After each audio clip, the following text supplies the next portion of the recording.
أعوذ بالله من الشيطان الرجيم بسم الله الرحمن الرحيم إن الله وملائكته يصلون على النبي يا أيها الذين آمنوا صلوا عليه وسلموا تسليما اللهم صل على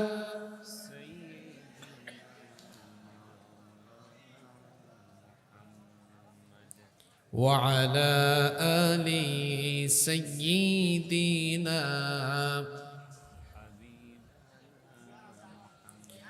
नहीं दो जहां में मिसाले मोहम्मद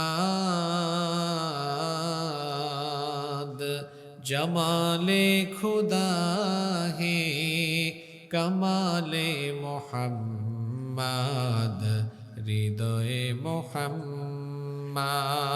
अल्लाहुम्मा सल्ली अला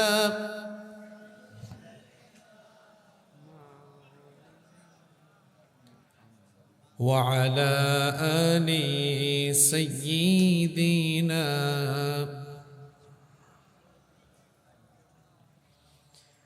তুমি রহমান তুমি মেহেরবান অন্ধ গাহে না শুধু তোমারি গুণগান বুঝেও বুঝে না তব শান তুমি রহমান তুমি মেহেরবান জনম জনম যদি গাহি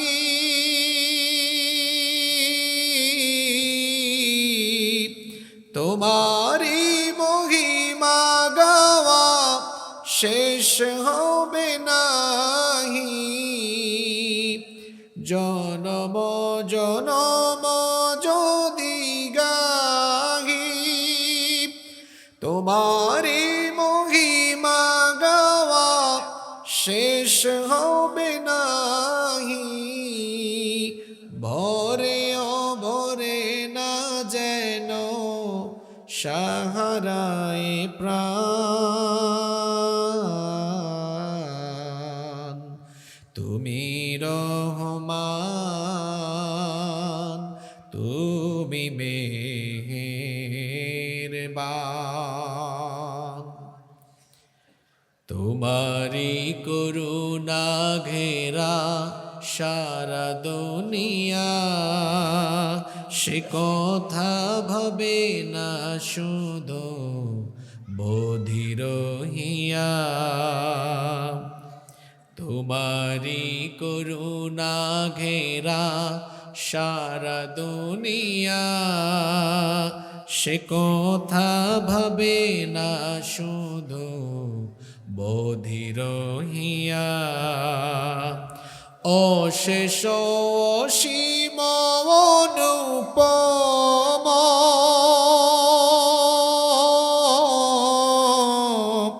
হৃদয় সুষমা তুমি তুমি প্রিয়তম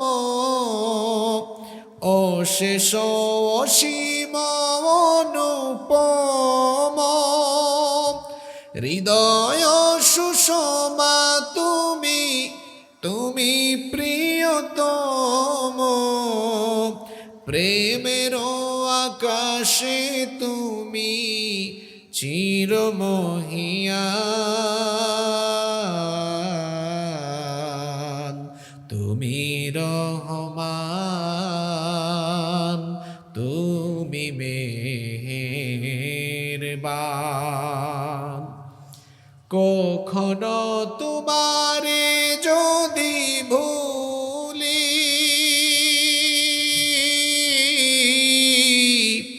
হেদায়াতের আলো জেলে নিও কাছে তুলি। কখনো তোমারে যদি ভুলি, হেদায়াতের আলো জেলে নিও কাছে তুলি। ঠাই দিও প্রিয়তম ওগো দয়াবান, তুমি রহমান, তুমি মেহেরবান। অন্ধ গাহে না শুধু তোমারি গুণগান, বুঝেও বুঝে না তো বসান, তুমি রহমান, তুমি মেহেরবান। আমাদেরকে এই পৃথিবীতে যিনি পাঠিয়েছেন সবাই বলেন তো তিনি কে? আল্লাহ তাআলা কেন আমাদেরকে পৃথিবীতে পাঠিয়েছেন? আল্লাহ তাআলা কোরআনুল কারীমের 51 নম্বর সূরা সূরাতু আয-যারিয়াতের 56 নম্বর আয়াতের মাধ্যমে জবাব দিয়েছেন, ওয়ামা খালাকতুল জিন্না ওয়াল ইনসা ইল্লা লিয়াবুদুন। I didn't create the jinn kind and mankind except my worship. আল্লাহ বলছেন, আমি পৃথিবীতে জিন আর মানব জাতিকে সৃষ্টি করেছি শুধুমাত্র কেবলমাত্র আমার গোলামের জন্য। তাহলে আমাদেরকে যার গোলামের জন্য সৃষ্টি করা হয়েছে, একবার সবাই সমস্বরে গলার আওয়াজ বড় করে বলেন তো সবাই, তিনি কে? সবাই বলেন না, তিনি কে? আমাদেরকে আল্লাহর গোলামের জন্যই সৃষ্টি করা হয়েছে। তবে আল্লাহর গোলামির পথে আমাদেরকে বিপত্তি ঘটানোর জন্য, আল্লাহর গোলামি থেকে আমাদেরকে দূরে রাখার জন্য, আমাদেরকে জান্নাতের পথ থেকে বিচ্যুত করে জাহান্নামের পথে ধাবিত করার জন্য একজন সদা সর্বদা আপ্রাণ প্রচেষ্টা চালায়। তার নাম হলো ইবলিস, শয়তান। শয়তান কি আমাদের ভালো চায়? সবাই বলেন না, শয়তান কি আমাদের ভালো চায়? আমরা জান্নাতে চলে যাই, এটা কি ইবলিস চায় নাকি? চায় না। ইবলিস সব সময় আমাদেরকে জাহান্নামের পথেই ধাবিত করতে চায়। আর এই ইবলিসের বয়স আমাদের চেয়ে কম না বেশি? ইবলিসের বুদ্ধি আমাদের চেয়ে কম না বেশি? বয়সও বেশি, বুদ্ধিও বেশি। আপ্রাণ প্রচেষ্টা চালাচ্ছে কি করে এই বনি আদম সন্তানদেরকে সে জাহান্নামে নিতে পারে, আমাদেরকে সে জাহান্নামমুখী বানাবে। এটা হচ্ছে আল্লাহর সাথে তার ওয়াদা। কথা বুঝে থাকলে বলেন, আমাদেরকে জাহান্নামে নিবে, জাহান্নামের পথে ধাবিত করবে। ইবলিস এই ওয়াদা করেছে কার সাথে? বনি আদমকে জান্নাতের পথ থেকে বিচ্যুত করে জাহান্নামের দিকে ধাবিত করা, এটা হলো ইবলিসের ওয়াদা। এই ওয়াদা সে করেছে সরাসরি আল্লাহর সাথে। রব্বুল আলামিন তিনি যখন তার নিজের কুদরতি হাতে আমাদের সকলের বাবা সাইয়্যিদিনা আদম আলাইহিস সালামকে বানালেন, অতঃপর তাকে ফেরেশতাদের সামনে নিয়ে এসে বললেন, সবাই আমার আদমকে সাজদা দাও। আল্লাহর হুকুম মেনে সবাই আদম আলাইহিস সালামকে সাজদা দিয়ে দিল। কেবলমাত্র একজন সাজদা দিল না। যে সাজদা দিল না তার নাম হলো ইবলিস। আল্লাহ তাকে বললেন, কি ব্যাপার ইবলিস, আমার আদেশ মেনে সবাই তো সাজদা দিল, তুই কেন সাজদা দিলি না?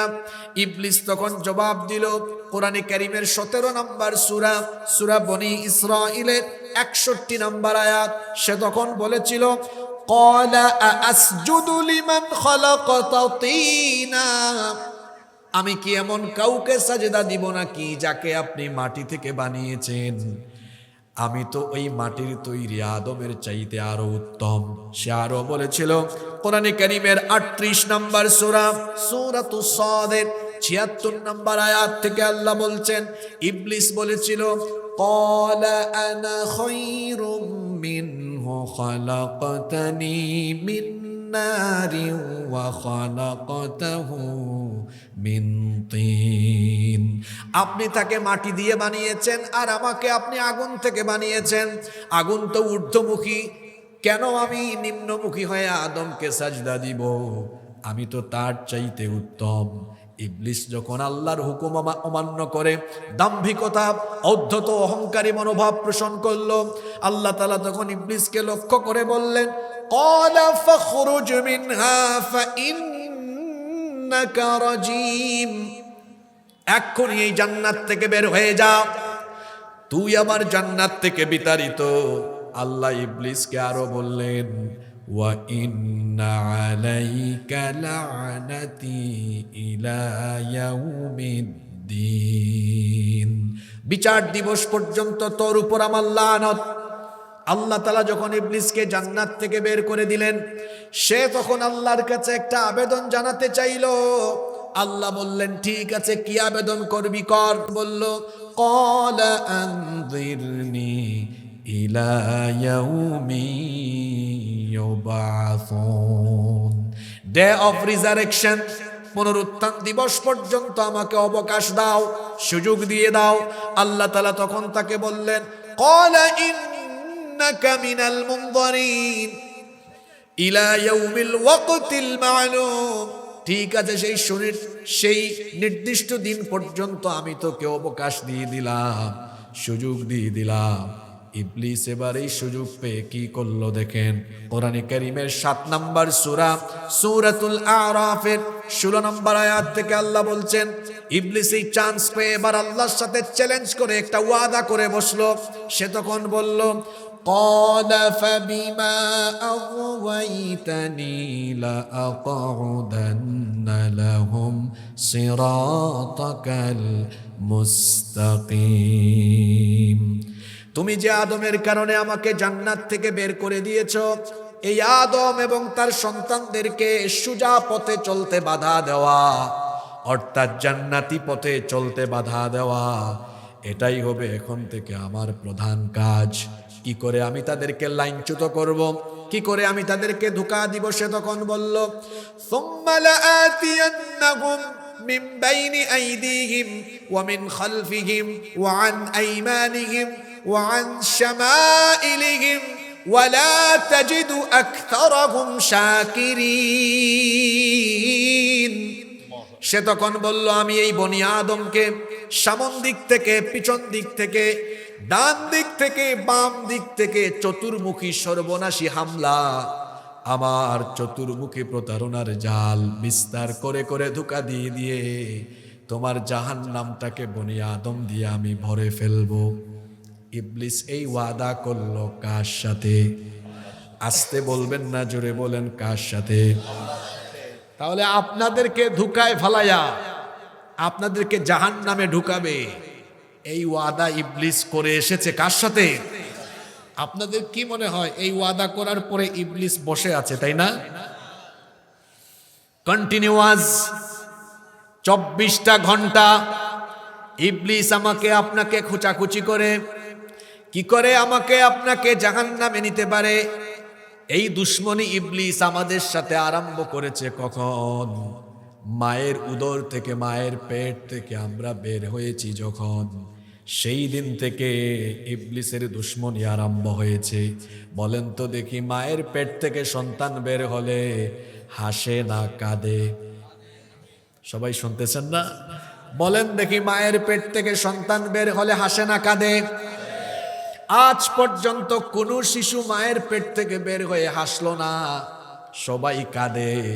প্রশ্ন হলো, মায়ের পেট থেকে সন্তান বের হলে কাঁদে কেন? অনেকে আমরা অনেকে জানি না। বুখারীর হাদিস শুনে নেন, কেন মায়ের পেট থেকে সন্তান বের হলে কাঁদে। সবচাইতে বেশি সংখ্যক হাদিস যে সাহাবী বর্ণনা করেছেন, সাইয়্যিদুল মুহাদ্দিসিন আবু হুরায়রা রাদিয়াল্লাহু আন, এই হাদিসের বর্ণনাকারী সাহাবী, তিনি বলছেন, আন আবি হুরায়রা রাদিয়াল্লাহু আনহু قال سمعت رسول الله, আমরা বলি সাল্লাল্লাহু আলাইহি ওয়াসাল্লাম, তিনি বলেছেন আল্লাহর রাসূলকে আমি বলতে শুনেছি, তিনি বলেছেন, মা মিন বানি আদম মাউলুদুন ইল্লা ইয়ামাসসুহুশ শাইতানু হিনা ইউলাদ, এমন কোন বনি আদম নাই যে বনি আদম জন্মের পরে কাঁদে না। কেন কাঁদে? তার কারণ হলো মায়ের পেট থেকে বের হলেই শয়তান এসে তারে গুতা মারে, শয়তান এসে তারে স্পর্শ করে। শয়তানের সেই স্পর্শ এই মাসুম বাচ্চা সহ্য করতে না পেরে তখন সে কাঁদতে থাকে। হাদিসটা বুঝে থাকলে বলেন তো, আপনার সাথে ইবলিস দুশ্মনী আরম্ভ করেছে কখন? উত্তর হলো মায়ের পেট থেকে বের হয়েছেন। কি আশ্চর্য কথা!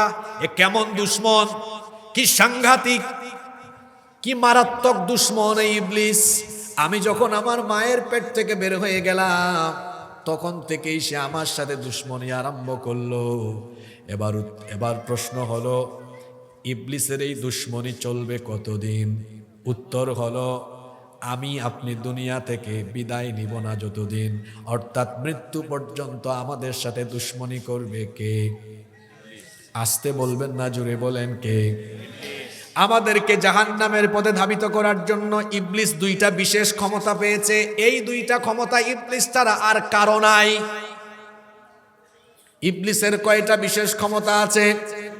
দুইটা বিশেষ ক্ষমতা আছে। নাম্বার 1, এক নাম্বার হলো বুখারী এবং মুসলিম শরীফের হাদিস, আল্লাহ নবী বলেছেন, ফা ইন্নাশ শাইতানা ইয়াজরি মিন আহাদিকুম মাজরাদ দাম, নিশ্চয়ই ইবলিস তোমাদের, শয়তান তোমাদের রক্তকণিকায় বিচরণ করতে পারে, শিরায় শিরায় বিচরণ করে এই ইবলিস ধোঁকা দিতে পারে। এটা হলো তার 1 নাম্বার ক্ষমতা। ইবলিসের 2 নাম্বার বিশেষ ক্ষমতা হলো, যে কোনো সময় যে কোনো মুহূর্তে ইবলিস যে কারো সুরত ধারণ করতে পারে, আকৃতি ধারণ করে আপনার সামনে চলে আসবে, এসে ধোঁকা দিবে। এজন্য মুসলিম শরীফে হাদিস এসেছে, বুখারীতেও হাদিসটি এসেছে, আল্লাহ নবী বলেছেন, মান রাআনি ফিল মানামি ফাকাদ রাআনি, যে ব্যক্তি স্বপ্ন যুগে আমাকে দেখলো সে তো সত্যিকার অর্থেই আমাকে দেখলো। ফা ইন্নাশ শাইতানা লা ইয়াতামাসসালু ফি সূরাতি, নিশ্চয়ই শয়তান সকলের সুরত ধারণ করতে পারলেও আমি নবীর সুরত কোনোদিনও শয়তান ধারণ করতে পারে না। শয়তান সব ব্যক্তির সুরত ধারণ করতে পারলেও আল্লাহ নবীর সুরত ধারণ করতে পারবে না। তাহলে এই দুইটা হাদিস থেকে বোঝা গেল ইবলিসের বিরাট 2টা ক্ষমতা আছে। 1, সে মানুষের রক্তকণিকায় ঢুকে যেতে পারে, আর 2 নাম্বার হলো যে কোনো সময় যে কোনো সুরত ধরে আপনার সামনে এসে ধোঁকা দিতে পারে। যে ইবলিস এই বিশেষ 2টা ক্ষমতা পেয়েছে আর ওয়াদা করেছে বনি আদমকে জাহান্নামী বানাবে, সেই ইবলিস তো বসে নাই, সব সময় এই বনি আদমকে দিয়ে তার গোলামি করাতে চায়। ইবলিসের অনেক ইবলিসি কাজ, শয়তানের অনেক শয়তানি কাজ আছে, তবে তার মধ্যে তার মৌলিক একেবারে বেসিক কয়েকটা কাজ আছে যেগুলো সে সবাইকে দিয়ে করাইতে চায়। এবং এই 12টি কাজ আছে এমন, যেই 12টি কাজ ইবলিস আপনাকে করাইতে পারলেই সে সাকসেসফুল। এবং আপনি এই পয়েন্টগুলো যখন ফাইন্ড আউট করে করে আমি বলবো, আপনি দেখবেন আমাদের সমাজে এই 12টা কাজ করনেওয়ালা, 12টাও কাজ করে এই ধরনের মানুষের সংখ্যা কিন্তু সংখ্যায় কম না, অনেক বেশি। এই কাজগুলো করবে যারা শয়তানের খাঁটি গুলাম, শয়তানের মুরিদ, শয়তানের দাসত্ব গ্রহণ করেছে তারা। তাহলে আজকে আমি কথা বলছি যে টপিকের উপর, সেটা হচ্ছে যে 12টি কাজে শয়তান খুশি হয়। কথা বুঝে থাকলে বলেন, আজকের টপিক কি বললাম? যে কয়টা কাজে ইবলিস খুশি? জোরে বলেন কয়টা? যারা এদিক ওদিক তাকায় এরা আমি চলে যাওয়ার পরে বলবে, হুজুর প্রথমে মুক্তিযুদ্ধ বলছে, তারপর শুট টুট দিছে, কি কি জানি বলছে, ব্যাককল কিচ্ছু বুঝে নাই, শুরু থেকে শেষ পর্যন্ত শুনে নাই। যখন আপনি কোথাও বসবেন তখন শুরু থেকে শেষ পর্যন্ত কথা শুনবেন, কথার ভিতরে গ্যাপ থাকলে আপনি নিজেই উল্টাপাল্টা বুঝে চলে যাবেন। এই জন্য আমরা সবাই মনোযোগী হয়ে শুনবো ইনশাআল্লাহ। চলেন দেখি কোন 12টা কাজে মিস্টার ইবলিশ শয়তান খুশি। এই 12টা কাজ যদি আমাদের কারো ভিতরে থাকে, এখানে তওবা করে আজকে বাড়ি যাব, এই কাজগুলো করব না, আমরা আজকে থেকেই সংশোধন হয়ে যাব। বলেন ইনশাআল্লাহ। 1 নাম্বার শুরু হয়ে গেল। ইবলিস যে কাজে খুশি সেটা হলো নামাজে না গিয়ে বেনামাজি ইবলিস কাউরে বানাইতে পারলে ইবলিস তার উপর খুশি।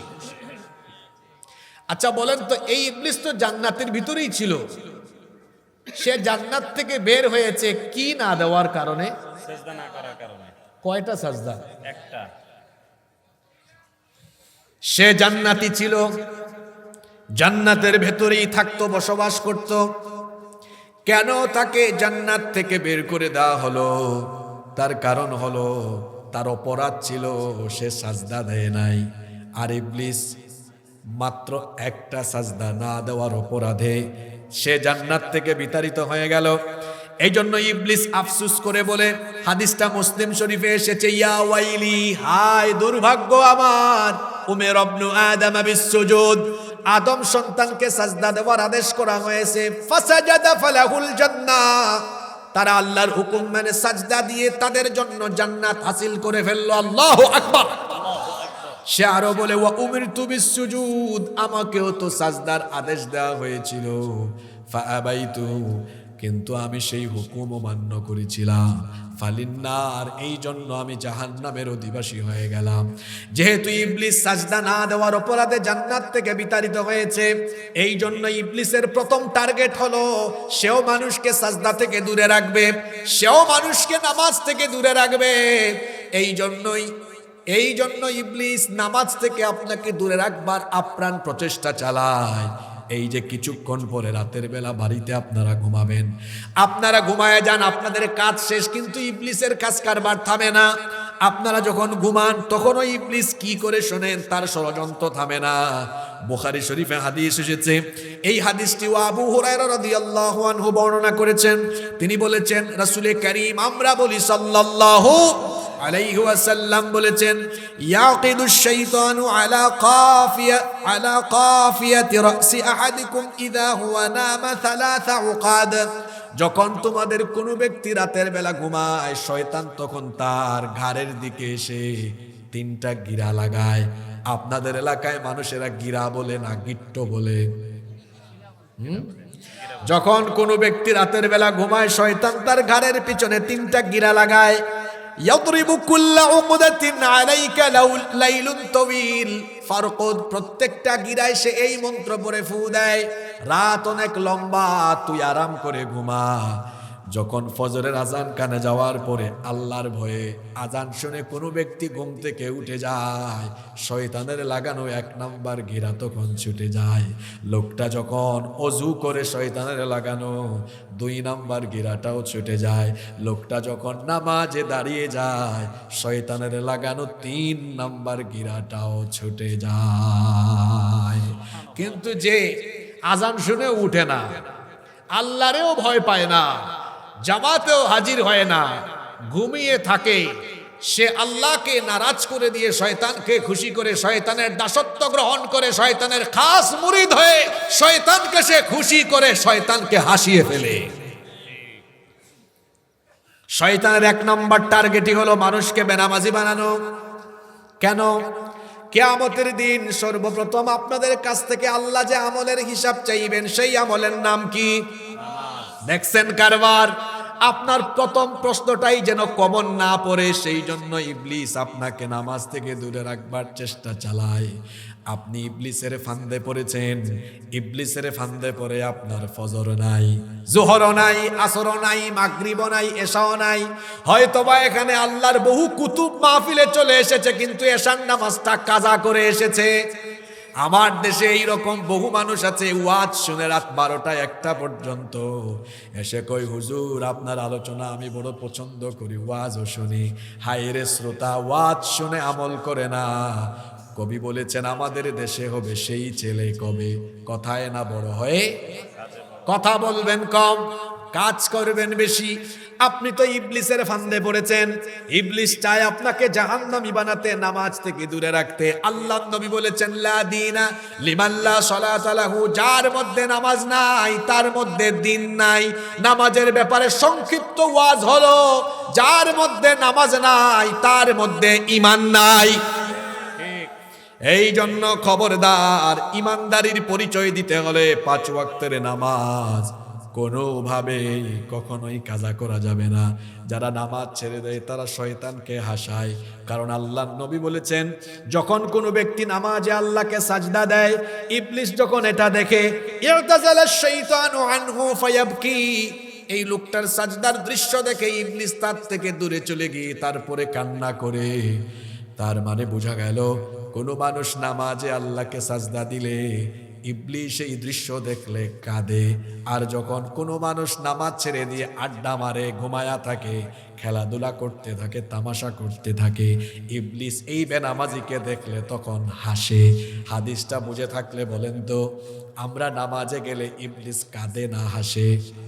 আর নামাজে না গেলে ইবলিস কি করে? নাও টেক ইউর ডিসিশন। এখানে আপনার সিদ্ধান্ত আপনি নিবেন। এখন প্রতিদিন 5 বার আপনারা কি ইবলিসকে হাসাবেন না কাঁদাবেন? যারা কথা বলে না তারা কি বায়াত নিয়ে এখানে এসে বসছে নাকি? কারবারটা কি এরকম যে হুজুর এখানে আসার আগে বায়াত একটা নিয়ে আসছি? প্রতিদিন 5 বার ইবলিসকে হাসাবেন না কাঁদাবেন? জোরে বলতে হবে, হাসাবেন না কাঁদাবেন? তো কাঁদাতে হইলে কি করতে হবে? সালাত কায়েম করো, সালাত কায়েম করো, হবে সম্মানী তুমি, হবে জান্নাতি তুমি, দেবে কাল হাসরে শীতল ছায়া আরশে আজিম। রব্বিয়াল আলা রব্বিয়াল আজিম। মোমেন তুমি, সালাত তোমার মস্ত পরিচয়, দুনিয়া তোমার আজকে আছে কালকে হবে লয়। আজকে রুকু সাজদা করো, নিজ পরিচয় আঁকড়ে ধরো, তবেই তো মুমিন। সালাত তোমার অঙ্গে মাখো, সঙ্গে রাখো, হবে না বিলীন। রব্বিয়াল আলা রব্বিয়াল আজিম, রব্বিয়াল আলা রব্বিয়াল আজিম। একজন মুমিন তো হবে এমন, তার জীবন চলে যাবে কিন্তু জীবন থাকতে কোনোদিন 1 ওয়াক্ত নামাজ কাজা করবে। কারণ শয়তান যে সকল কাজে সবচেয়ে বেশি খুশি হয় তার মধ্যে 1 নাম্বার কাজ হলো কি ছেড়ে দিলে? জোরে বলেন, কি ছেড়ে দিলে সবচেয়ে বেশি খুশি হয় সে? কারণ সে জান্নাত থেকে বের হয়েছে এই অপরাধে, সাজদা দেয় নাই সে।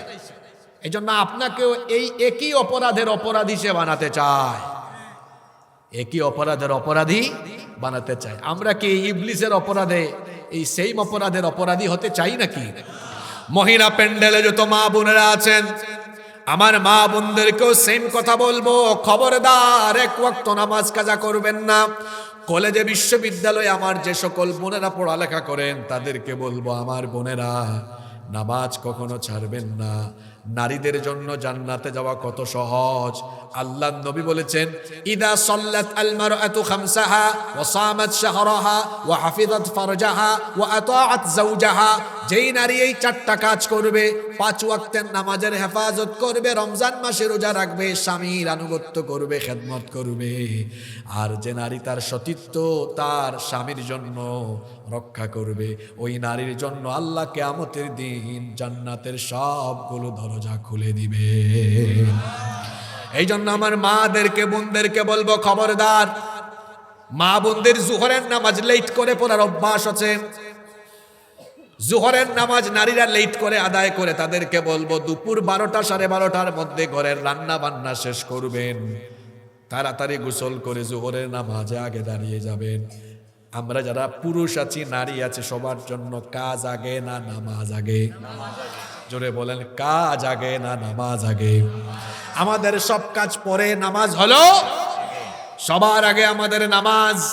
কিন্তু আমাদের ব্যস্ততা এত বেশি, রিক্সাওয়ালাও বিজি, ভ্যানওয়ালাও বিজি, এত রিক্সা চালায়, ভ্যান চালায়, কই হুজুর রিক্সা চালাইতে চালাইতে, ভ্যান চালাইতে চালাইতে নামাজ পড়ার টাইম পাই না।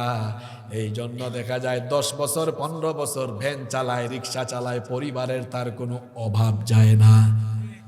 অভাব অনটন দারিদ্রতা দূর করতে হলে যদি পরিবারে রহমত চান, বরকত চান, রিজিক চান, তাহলে সময় মতো নামাজ আদায় করবেন। যারা সময় মতো নামাজ আদায় করে না, এদের রিজিকের মধ্যে, পরিবারের মধ্যে বরকত থাকে না, শান্তি থাকে না। আর যাদের জীবনে নামাজ আছে তাদের জীবনে শান্তি আছে না নাই? দেখবেন যাদের জীবনে নামাজ নাই, এদের চেহারা সুরতেও কোনো মায়া নাই। চেহারাটা দেখলে ডাকাতের মতো লাগে, চোরের মতো লাগে। কারণ সারাদিনে তো একটা বার মুখ ধোয়ার টাইমও পায় না, খাটাস হয়েছে, এমন খাটাসের খাটাস। কিন্তু যারা 5 ওয়াক্তের নামাজি, ফজরের নামাজের আগে একবার ওযু আছে না নাই? যোহরের আগে ওযু আছে, মাগরিবের আগে, এশার আগে।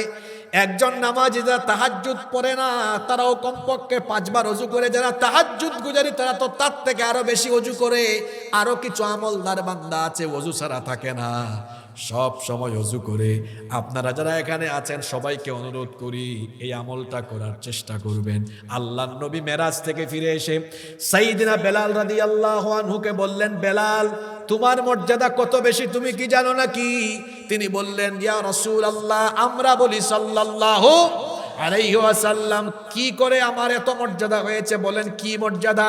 আল্লাহর নবী বললেন, মেরাজের রাতে আমি নবী আমার নিজের কানে জান্নাতে তোমার পায়ের আওয়াজ শুনে এসেছি। আল্লাহু আকবার। আল্লাহর নবী বললেন, আমি আমার নিজের কানে জান্নাতে তোমার পায়ের আওয়াজ শুনে এসেছি। বেলাল রে, এত মর্যাদা তোমার বাল্য কেমনে? তুমি কোন আমলটা করো, কোন আমলের কারণে এত মর্যাদা বেড়ে গেল? তিনি বললেন, ওগো আল্লাহর নবী, আমার সকল আমল সম্পর্কেই তো আপনি জানেন, কিন্তু আমার এমন একটা আমল আছে যে আমলটা আমি কখনো ছাড়ি না। আল্লাহর নবী বললেন, কোন সে আমল? তিনি বললেন, ওযু ছাড়া আমি কখনো থাকি না। ওযু ছুটে গেলে সাথে সাথে ওযু বানাই, আর ওযু করার পরে সঙ্গে সঙ্গে আমি ওযুর গুরুত্বের জন্য আরো 2 রাকাত নামাজ আদায় করি। আল্লাহর নবী বললেন, বিলাল রে, এই আমল তুমি কোনোদিন ছেড়ো না। এই আমলের কারণে আল্লাহ তোমার এত মর্যাদা বাড়িয়েছেন। আমি রাসূল নিজে জান্নাতে এই জন্য তোমার পায়ের আওয়াজ শুনে এসেছি। নামাজিরা পবিত্র থাকে কমপক্ষে 5 বার ওযু করে। এই জন্য ফেয়ার এন্ড লাভলি লাগে না, ফেস ওয়াশ লাগে না, ফেসিয়াল করা লাগে না। নামাজি নারী পুরুষের চেহারার মধ্যে একটা স্পেশাল নূর যিনি দান করে দেন, তিনি কে? যারা নামাজ আদায় করে না, চেহারাটা দেখতে দেখবেন চোরের মতো লাগে, ডাকাতের মতো লাগে, ওযু নাই। যারা ওযু করে, কেন এদের চেহারা এত সুন্দর? নামাজিদের চেহারা সুন্দর হওয়ার আর একটা কারণ আছে। আল্লাহর নবী বলেছেন, যখন কোনো ব্যক্তি ওযু করে, অজুর পানিগুলো যখন তার অঙ্গ প্রত্যঙ্গ গড়িয়ে গড়িয়ে পড়ে, অজুর পানি যখন মুখে নিয়ে কুলি করে মুখের সগীরা গুনাহ ঝরে পড়ে, যখন সে মুখমণ্ডল ধৌত করে, চোখ এবং মুখের সগীরা গুনাহগুলো ঝরে পড়ে, হাত আর পা যখন ধৌত করে, অজুর পানির সাথে হাত এবং পায়ের সগীরা গুনাহ ঝরে পড়ে। কাপড়ে দাগ থাকলে, সাদা কাপড়ে দাগ লাগলে যেমন দেখা যায়, তেমনি পাপের সাগরে থাকলে চেহারা সুরতের আলামতে বোঝা যায়। কিন্তু ওযু যারা করে, ওই যে ওযুর পানির সাথে তো সগীরা গুনাহ ঝরে ঝরে পড়ে, এই জন্য এদের চেহারাও বড় পবিত্র থাকে, মাসুম হয়ে যায়। আল্লাহ এদের চেহারা একটা নূর দিয়ে দেন। আল্লাহু আকবার। এই জন্য পারলে সব সময় ওযুরত অবস্থায় থাকবেন, আর নামাজ কখনো ছাড়বেন না। কারণ শয়তান যে সকল কাজে খুশি হয়, তার মধ্যে 1 নম্বরের কাজ হলো কি ছেড়ে দিলে শয়তান খুশি? আপনারা ছাড়বেন নাকি নামাজ? আজকে থেকে নামাজ আর জীবন থাকতে 1 ওয়াক্তও কাজা করব না। আমরা কি এই ওয়াদাটা আল্লাহর সাথে করতে পারি? একটু হাতটা তুলে আল্লাহরে দেখান তো। আল্লাহ তোমার সব বান্দাদেরকে তৌফিক দাও, বলেন আমিন। আরো 11টা আছে তো, আপনারা কি 35-40 মিনিট মনোযোগী থাকতে পারবেন তো?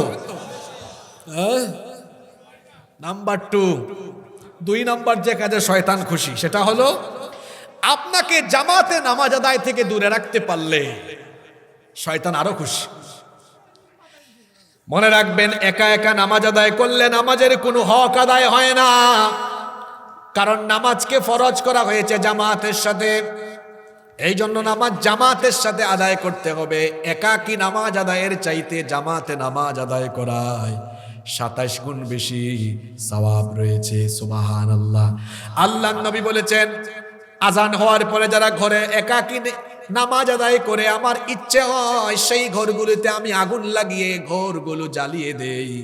কিন্তু ঘরগুলিতে যদি মহিলা আর নারী না থাকতো, মহিলা নারী শিশুরা যদি না থাকতো, এই হুকুম আমি দিয়ে দিতাম। এই হাদিস থেকে বোঝা গেল জামাতের সাথে নামাজ আদায়ের গুরুত্ব অনেক বেশি। এই যে এখন শীতকাল এসেছে, ফজরের সময় আরো বেশি ঠান্ডা লাগে। ইবলিস প্রথমে চেষ্টা চালায় কোনো মানুষকে নামাজ থেকেই দূরে রাখতে, কিন্তু যদি দেখা যায় ইবলিস ধোঁকা দিয়ে পারতেছে না, লোকটা নামাজ পড়বেই পড়বে, তখন ইবলিস তার সেকেন্ড অ্যাকশনে নামে। দ্বিতীয় অ্যাকশন হলো, আচ্ছা লোকটা যেহেতু নামাজই পড়ে ফেলবে, দেখি অন্তত নামাজের জামাত থেকে দূরে রাখা যায় কিনা। আমাদের উস্তাদরা আমাদেরকে প্রায় সময় একটা কিচ্ছা বলতেন, এটা কোনো হাদিস না, এটা জামাতের সাথে নামাজ আদায়ের গুরুত্ব বোঝাতে এবং আমাদেরকে মোটিভেট করতে এই কথাটা বলতেন। আমি আপনাদেরকে এই কথাটা বলছি, খেয়াল করে শোনেন। এক লোক ফজরের সময় আজান শুনছে, ইবলিস তো এসে গুতায় খালি, ঠান্ডা ঘুমা। মুয়াজ্জিন বলেছে আসসালাতু খায়রুম মিনান নাওম, নামাজ ঘুমের চেয়ে নামাজ উত্তম। আর ইবলিস বলে নামাজের থেকে ঘুম ভালো, ঘুমা। ইবলিস খুব আরামায়েশে রাখার চেষ্টা করে, কিন্তু লোকটা ইবলিসের ধোঁকায় পড়ে না, উঠে গেছে, অজুও করছে। ইবলিস আবার বোঝায়, অজু করছ কি হয়েছে, ঘুমা, যাইস না। লোকটা রেডি হচ্ছে, ইবলিস দেখতেছে আরে এ তো কোনো ধোঁকায় পড়তেছে না, এ তো নামাজে চলেই যাবে। চিন্তা করলো দেখি এরে অন্তত জামাত থেকে দূরে রাখা যায় কিনা। জামাতের সওয়াব কত বেশি আমি উদাহরণ দিয়ে বুঝাই। একটা নামাজ 27 বার একা পড়লে যে সওয়াব, একবার জামাতে গেলে ওই সওয়াব। সুবহানাল্লাহ কইতে ইচ্ছে করলো না? একটা নামাজ আপনি 27 বার পড়লে যে সওয়াব, জামাতে একবার আদায় করলে ওই সওয়াব আমল নামায় দেওয়া হয়। সুবহানাল্লাহ। ইবলিস কি চাইবে আপনার আমলের পাল্লা ভারী হোক? কিয়ামতের দিন ক্ষমতা কাজে লাগবে না, টাকা কাজে লাগবে না। দুনিয়ায় আমাদের কত ফুটানি, ক্ষমতার জন্য মানুষ মেরে ফেলি, ক্ষমতার জন্য কত দিকে কত ঝগড়া লাগাই, ফাসাদ করি। কিয়ামতের দিন সকল লোকেরা বলবে মা আগনা আন্নি মালিয়া হালাকা আন্নি সুলতানিয়া, ধন দৌলত আর ক্ষমতা আধিপত্য কর্তৃত্ব কোনো কাজেই আমার লাগলো না। সেই দিন কেবল একটা জিনিস কাজে লাগবে, সেটার নাম হলো আমল। ফাআম্মা মান সাকুলাত মাওয়াজিনুহু ফাহুয়া ফি ঈশাতির রাদিয়া ওয়া আম্মা মান খাফফাত মাওয়াজিনুহু ফাউম্মুহু হাওিয়া। কিয়ামতের দিন যাদের আমলের পাল্লা, নেকির পাল্লা ভারী হবে তারাই তো জান্নাতি হবে, আর যাদের আমলের পাল্লা হালকা হবে তারা জাহান্নামী হবে। আচ্ছা বলেন তো, আপনার নেকির পাল্লা ভারী হোক, এইটা শয়তান চায় নাকি? কোনোদিনও শয়তান এটা চায় না, চাইবেও না। শয়তান যদি আপনাকে নামাজ থেকে দূরে রাখতে না পারে, 2 নাম্বার চেষ্টা চালায়, দেখি লোকটারে জামাত থেকে দূরে রাখা যায় কিনা। তাহলে আমলের পাল্লাটা কি হবে? হালকা হবে। তো এক লোক জামাতে চলে যাচ্ছে, ইবলিস তখন মানুষের সুরত ধরে তার বাড়ির সামনে দরজায় হাজির। দরজা খুলছে, সালামও দিয়েছে। কি ব্যাপার ভাই? ইবলিস বলতেছে ভাই বাইরে আজকে প্রচুর ঠান্ডা, 1 হাত দূরে কাউরে দেখা যায় না, খুব শীত পড়েছে। অথবা বর্ষাকালে বলতেছে খুব বৃষ্টি, রাস্তায় কাদা হয়ে গেছে, আপনার মসজিদে যাইতে কষ্ট হবে। নামাজ তো পড়বেন, অসুবিধা কি, ঘরে পড়ে ঘুমায় যান। আর হুজুর যে কারবার করে ফজরের সময় জামাতটা একটু লম্বা হয়, 10 মিনিট দরকার আছে, আপনি এখানে কুল ইয়া আইয়ুহাল কাফিরুন আর কুল হুয়াল্লাহু আহাদ শর্টকাট করেন। ইবলিস ধোঁকা মারতেছে, আপনি তো নামাজই পড়ছেন, আপনি নামাজটা ঘরে পড়ে ঘুমায় যান। বলতেছে না, যতই কাদা হোক, যতই ঠান্ডা হোক, আর নামাজ যত লম্বা হোক, আমি যাবই। ইবলিস দেখে এত বড় সাংঘাতিক, অমর মার্কা মুসলমান আর কি। ইবলিস তখন বলে ঠিক আছে, আপনি আর কষ্ট করবেন কেন, আমার কাঁধে উঠেন, আমি কাঁধে করে আপনারা মসজিদ পর্যন্ত দিয়ে আসি। আপনারা ভাবতে পারেন হুজুর ইবলিসে তো ভালো হইলো কেন, কাঁধে উঠাইতে চায়। আপনি বুঝেন না কেন এত ভালো হইছে? এটা ভালো না, এটাও দুশ্মনী। হাদিসে এসেছে কোন ব্যক্তি যখন ঘর থেকে বের হয়ে মসজিদ পর্যন্ত হেঁটে যাওয়া আরম্ভ করে, প্রতিটা কদমে পাড়ায় পাড়ায় ফেরেশতা আমলনামায় সওয়াব লিখতে থাকে। ইবলিস দেখতেছে এই লোকটা মসজিদে হেঁটে হেঁটে যাবে আর তার আমলের পাল্লা আরো ভারী হবে। তারে ধোঁকা দিলাম, নামাজ থেকে দূরে রাখতাম, পারলাম না। চেষ্টা করছিলাম জামাত থেকে দূরে রাখবো, তাও পারলাম না। এখন হেঁটে গেলে ওই সওয়াবটাও পাবে, দেখি অন্তত এইটা থেকে বিরত রাখা যায় কিনা। এই জন্য বলেছে ভাই রে, আমার কাঁধের উপর উঠ, তাহলে কাঁধে করে মসজিদে দিয়ে আসবো, তাও এই সওয়াবটা কমায়, এই সুযোগটাও সে যেন পায়। এইটা কোনো হাদিস না, আমি একটা উপমা দিয়ে বোঝাতে চাইলাম, সে এমন দুশ্মন, নেকির পাল্লা হালকা করার জন্য যা যা করা দরকার সবই সে করতে চায়। সে যখন আমাদেরকে নামাজ থেকে দূরে রাখতে পারে না, 2 নাম্বার কাজ সে করে, সে তখন আমাদেরকে জামাত থেকে দূরে রাখতে চায়। কেন? যাতে করে এই নামাজের কোনো ভ্যালু আল্লাহর কাছে না থাকে। তাইলে বলেন তো, জামাত তরক করলে নামাজের হক থাকে না, ইবলিসও সেও মোটামুটি খুশি হয়। তাইলে আমরা কি ইবলিসকে এই জায়গায় খুশি করব? জোরে বললে খুশি করব?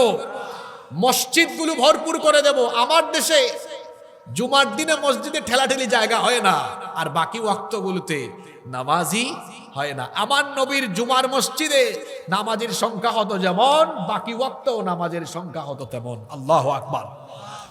আমরা সব ওয়াক্ত নামাজ মসজিদে গিয়ে পড়ব, পারবো না? ইনশাআল্লাহ। আওয়াজ তো বড় ছোট হলো, পারবো? 3 নম্বর পয়েন্ট থেকে কিন্তু সেনসিটিভ কথাবার্তা আরম্ভ হবে। লুড নিতে পারবেন তো?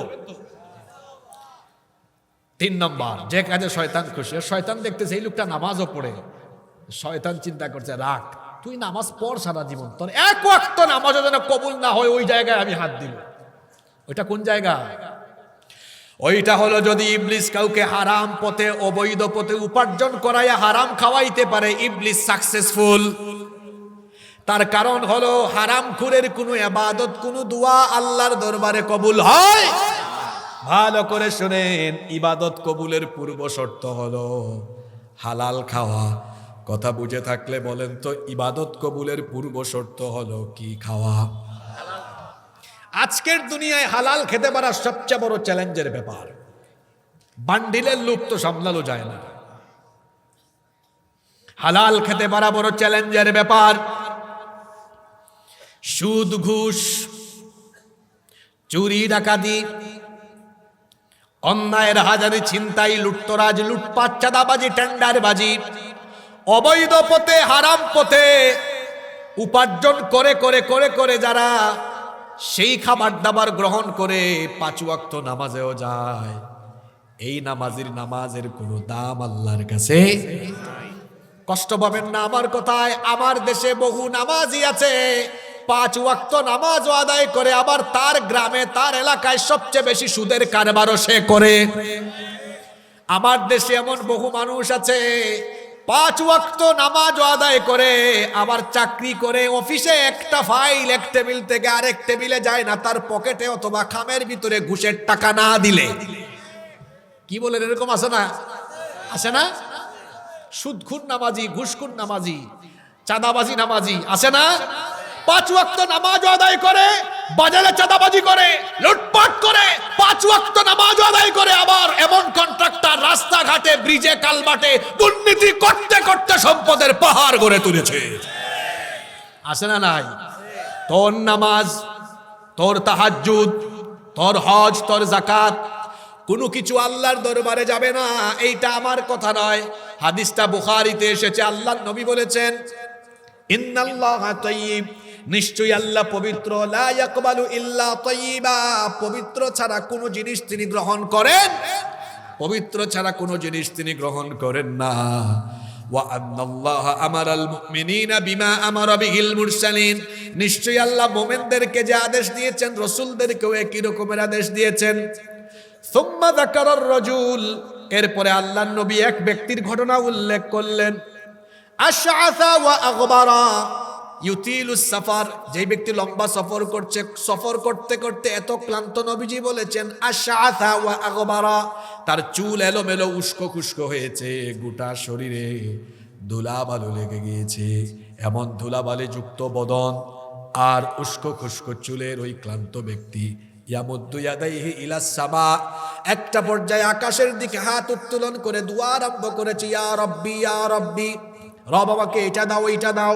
আল্লাহ রসুল বলছেন, হায় রে হায়, এই লোকটা দোয়া করছে, অথচ মালবাসুহু হারাম ওয়া মাশরাবুহু হারাম ওয়া মাতামুহু হারাম, তার শরীরের কাপড় চোপড় হারাম টাকায় কেনা, সে যে খাবার খায় এটাও হারাম পয়সায় খাবার কিনে খাওয়া, সে যে পানীয় পান করে সেইটাও হারাম পয়সায় কেনা। সুতরাং যেই ব্যক্তি হারাম উপার্জন করে, হারাম খায়া শরীরের রক্ত মাংসকে হারাম বানায়, এই রকম হারাম খুরের কোনো ইবাদত কিংবা দোয়া আল্লাহর দরবারে কবুল হয় না। এই জন্য শয়তান আপনারে সবসময় অবৈধ পথে, হারাম পথে উপার্জন করাইতে চেষ্টা করায় এবং আল্লাহর পথে দান করা থেকে বিরত রাখে। আল্লাহর পথে দান করতে হলে বিরাট বড় কলিজা লাগে। মনে করেন একটা মসজিদে আপনি 2 লাখ টাকা দিবেন, শয়তান এসে বলে ব্যাককল, এই 2 লাখ টাকা তোর ব্যবসায় খাটা, আরো লাভ হবে। আল্লাহর পথে দান করতে হলে বিরাট বড় কলিজা লাগে, নইলে পারা যায় না। কারণ এটা অনেক বড় জিহাদ, শয়তানের সাথে জিহাদ করে তারপরে দেওয়া লাগে। ঠিক না বে ঠিক? দেখেন আমি খুব সিরিয়ালি পয়েন্টগুলো বলছি। 1 নাম্বার, চেষ্টা করছে নামাজ থেকে দূরে রাখতে, পারে নাই। তারপর চেষ্টা করছে জামাত থেকে দূরে রাখতে। লোকটা নামাজি হয়ে গেছে, এই লোকটা মাহফিলের আয়োজন করে, মাহফিলের জন্য কষ্ট করে। ইবলিস বলে রাখ, তোর সব কষ্ট করা, তোর নামাজ, তোর রোজা, তোর তাহাজ্জুদ, তোর হজ, তোর যাকাত, তোর সবকিছু আমি বাতিল করাই দিব, এক জায়গায় হাত দিব, একদম জায়গা মতে। ওইটা কি খাওয়ানো? জোরে বলেন কি খাওয়ানো? আপনি স্কুলে, কলেজে, মাদ্রাসায় জব করেন, চাকরি করছেন, ভালো কথা ভাবছেন, হালাল ইনকাম। ইউনিভার্সিটিতে জব করছেন, ওখানেও হারাম ঢুকে যেতে পারে। ক্লাসের টাইমে ক্লাস করান না, ফাঁকিবাজি করেন, মাস শেষে বেতন ঢুকানোটা হালাল না, ওইটা হারাম। আপনি হয়তো ফুলতলা বাজারে অথবা আপনি আশেপাশের কোনো বাজারে ব্যবসা করেন, ব্যবসাকে তো আল্লাহ হালাল বানিয়েছেন, কিন্তু ব্যবসা করার সময় মিথ্যা কথা বলেন, মিথ্যা কসম করে পণ্য বিক্রি করেন। টাইলসের দোকানে বি গ্রেডের টাইলস এ গ্রেড বলে বিক্রি করে দিল, মিথ্যা বলে বিক্রি করলো, উপার্জন হারাম হয়ে গেল। আমার দেশে এমন ব্যবসায়ী আছে না নাই? কয় ভাই আল্লাহর কসম আপনারা জিনিস 1 নাম্বার দিয়েছে, দিছে কিন্তু 2 নাম্বার। এই যে মিথ্যা শপথ করলো, উপার্জন কি হয়ে গেল? এজন্য আমি বলেছি বর্তমান দুনিয়ায় হালাল খেতে পারা এটা সবচেয়ে বড় চ্যালেঞ্জের ব্যাপার। আর যে হালাল খায় না তার কোনো ইবাদত আল্লাহর দরবারে কবুল। তাহলে যে 3 নাম্বার কাজ করাতে পারলে শয়তান খুশি, সেটার নাম হলো হারাম খাওয়া। জোরে বলেন কি খাওয়া? আমরা হারামের ধারে কাছেও যাব না। রাজি আছেন? আপনাদের কষ্ট হচ্ছে নাকি? 4 নাম্বার, যে কাজে ইবলিস খুশি সেইটা হলো মানুষের মধ্যে ফিতনা লাগাতে পারলে ইবলিস সবচাইতে খুশি। ভাইয়ে ভাইয়ে ঝগড়া, ভাইয়ে বোনে ঝগড়া, প্রতিবেশীর সাথে প্রতিবেশীর ঝগড়া। এক সমাজের মানুষ, আপনাদের এলাকায় পঞ্চায়েত বলেন না সমাজ বলেন? সমাজ বলেন না? ওই যে এক একটা মসজিদের আন্ডারে কিছু ঘর থাকে না, ওইটাকে কি বলেন আপনারা? সমাজ। এক সমাজের মানুষের মধ্যে ইবলিস ক্লেশ বাড়াতে চায়, ফিতনা লাগাতে চায়, যাতে করে গোটা সমাজটা ফিতনার সমাজ হয়ে যায়। আপনার সাথে আপনার আরেক ভাইয়ের ঝামেলা থাকলে ইবলিস খুশি। ইবলিস চায় মানুষে মানুষে ঝামেলা লাগায় রাখতে। ইবলিসের এই ফান্দে পড়েছে তারা, মানুষের মধ্যে খালি ভেজাল লাগায় যারা। আমাদের সমাজে ইবলিসের কিছু মুরিদ আছে যারা একজনের কথা আরেকজনের কাছে লাগাইয়া 2 জনের মধ্যে কিলাকিলি লাগাইয়া দেয়। এগুলো সব এলাকায় থাকলেও আপনাদের এলাকায় এগুলো নাই। চুগলখোর, একজনের কথা আরেকজনকে লাগায় দেয়। 2 জন ঝগড়া করতেছে, দূর থেকে শুনে তারপরে চিন্তা করে এই আগুনটা আরো কেমনে বাড়ানো যায়। এমন মানুষ কিন্তু কম বেশি সকল সমাজে আছে না নাই? এরা হলো শয়তানের সেনাবাহিনী। কার সেনাবাহিনী? শয়তানের সেনাবাহিনী, যারা কিনা সমাজের মধ্যে ফিতনা লাগায়।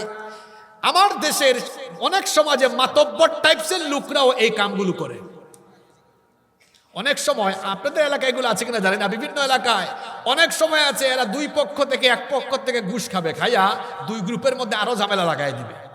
এগুলা কিন্তু অনেক এলাকায় আছে, আছে না?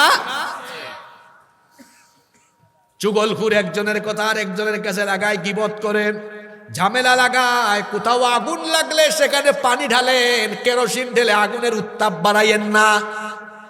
মুসলমান তো হবে এমন সম্প্রীতি, সৌহার্দ্য, হৃদ্যতার বন্ধনে আবদ্ধ থাকবে, কখনো ফিতনায় জড়াবে না। কারণ ফিতনায় জড়ানো কোনো মুমিনের কাজ হতে পারে। সুতরাং ফিতনা লাগাতে পারলে ইবলিস খুশি হয়। আর যে ফিতনা ইবলিস সবচেয়ে বেশি খুশি সেইটা কি শুনেন? এটা হাদিস থেকে শোনাই, মুসলিম শরীফের হাদিস। জাবির রাদিয়াল্লাহু আনহু হাদিসটি বর্ণনা করেছেন। তিনি বলেছেন রাসূল কারীম, আমরা বলি সাল্লাল্লাহু আলাইহি ওয়াসাল্লাম বলেছেন, ইন্না ইবলিসা ইয়াদাউ আরশাহু আলাল মা, নিশ্চয়ই ইবলিস পানির উপরে তার সিংহাসন স্থাপন করেছে। সুম্মা ইয়াবাসু সারায়াহু, অতঃপর ইবলিস সে তার সেনাবাহিনী বিভিন্ন জায়গায় পাঠায়। একটু আগে যে সেনাবাহিনী বলছি আমি নিজে থেকে বানায়া বলি নাই। মনে রাখবেন ইবলিস শয়তান তো দুই জাতির ভিতরে আছে, মিনাল জিন্নাতি ওয়ান। আমি সেনাবাহিনীটা বানাই নাই তো, এটা কোরআন থেকে হাদিস থেকেই বলছি। জিনের ভিতরেও যেমন শয়তান আছে, মানুষের ভিতরেও। মানুষের মধ্যে মানুষরূপী শয়তান কারা? মানুষ হয়ে শয়তানের কাজ সমাজে আঞ্জাম দেয় যারা, মানুষরূপী শয়তান হলো তারা। এরকম মানুষরূপী শয়তান তো এই খুলনার ভিতরে নাই, সব আল্লাহর কুতুব হয়ে গেছে একদম। শুনেন, আল্লাহর নবী বলেছেন ইবলিস পানির উপরে তার সিংহাসন স্থাপন করেছে। সুম্মা ইয়াবাতু সারায়াহু, অতঃপর সে তার বাহিনী পাঠায়। ফাআদনাহুম মিনহু মানজিলাতান আযামুহুম ফিতনা, সেখানে ছোট পর্যায়ের অনেক বাহিনী অনেক সময় বড় পর্যায়ের ফিতনা আঞ্জাম দিয়ে দেয়। ইবলিস তার সেনাবাহিনীর সাথে বৈঠকে বসে, বৈঠকে তখন তার সেনাবাহিনীর এক একজন সদস্য আসে, এসে বলে লিডার আজকে অমুককে এই পাপ করাইছি। আরেকজন বলে লিডার আমি আজকে অমুককে দিয়ে এই পাপ এই গুনাহ করাইছি। ইবলিস সবারটাই শুনে শুনে আস্তে করে বলে মা সানাতা শাইআ, তুমি তেমন বড় শয়তানি কাজ আজকে করতে পারো নাই। শুনতেছেন কথা? কয় তুমি খুব বড় শয়তানি কাজ করতে পারো নাই। অতঃপর একজন এসে যখন বলে লিডার মা তারাকতুহু হাত্তা ফাররাকতু বাইনাহু ওয়া বাইনা ইমরাআতিহি, আমি তো এক হাজবেন্ডের আর আরেক ওয়াইফের মধ্যে এমন ভেজাল লাগাইছি, দুইজনকে বিচ্ছেদ ঘটাইছি না যতক্ষণ আসি নাই ততক্ষণ। কয় আজকে সবচেয়ে বড় শয়তানি কাজ তুমি করছো, তোমারে পুরস্কার দেওয়া দরকার। তুমি এত দূরে কেন, এত দূরে কেন, তুমি আমার কাছে আসো, সবচেয়ে বড় শয়তানি কাজটা আজকে তুমি করছো। হাদিসটা বুঝে থাকলে বলেন তো, মানুষের মাঝে ফিতনা লাগাইলে তো ইবলিস এমনিতেই খুশি, কিন্তু কাদের ফিতনায় ইবলিস সবচেয়ে বেশি খুশি? জোরে বলেন। সুতরাং এখানে যত বিবাহিত ভাই এবং মহিলা প্যান্ডেলে বিবাহিতা বোনেরা আছেন, হাজবেন্ড ওয়াইফের মধ্যে মনোমালিন্য, মান অভিমান, এটা সবার পরিবারে আছে না নাই? এটা হুজুরদের পরিবারে আছে, সাহাবীদের পরিবারেও ছিল না, নবীর পরিবারেও তো ছিল। মান অভিমান থাকে, এটাকে অত বড় পর্যায়ে নিয়ে যাবেন না, অত বড় পর্যায়ে নিয়ে যাওয়া উচিত হবে না।